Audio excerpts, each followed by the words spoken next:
हर कर्मचारी को मिलेगा। क्या किसी कर्मचारी को न्यूनतम वेतन मिला?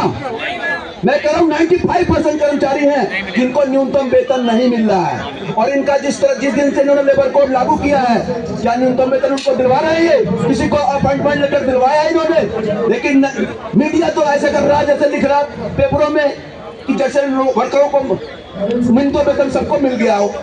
अरे क्या हद हो गई है। हालात इस कदर है साथियों, इस देश के अंदर जिस तरह बेरोजगारी बढ़ रही है, अराजकता बढ़ रही है, भुखमरी फैल रही है, और ये कह रहे हैं हमारा देश आगे बढ़ रहा, तरक्की कर रहा है। आज सारा जुडिशरी सिस्टम हमारा जो है, जुडिशरी सिस्टम को भी इन्होंने हैक कर रखा है। सुप्रीम कोर्ट क्या कहता है कि यूनियन की वजह से ही, ट्रेड यूनियनों की वजह से देश का विकास कम हो रहा है। हद कर दी, ट्रेड यूनियन की गलती बता रहे हैं लोग। सर्वोच्च न्यायालय की ये वर्डिंग है कि उनकी ट्रेड यूनियंस की वजह से देश में काम धंधे हमारे कम हो रहे हैं। ट्रेड यूनियन तो अगर ट्रेड यूनियन नहीं होती तो आप मजदूरों को और बुरी तरह कुचल देते। आज ट्रेड यूनियन की देन है कि मजदूर अपनी मांग को लेकर आप यहाँ पर जंतर मंतर पर इकट्ठा हुआ है। नहीं तो आप ये नहीं चाहते हैं कि मजदूर आगे बढ़े।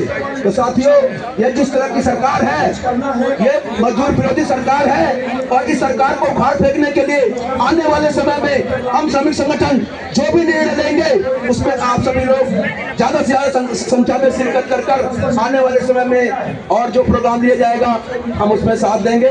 मैं यूटीयूसी की तरफ से आप सभी साथियों का क्रांतिकारी अभिनंदन करता हूं। एक बार जोरदार तरीके से नारा लगाएंगे, इंकलाब जिंदाबाद, लेबर कोड वापस लो, लेबर कोड वापस लो।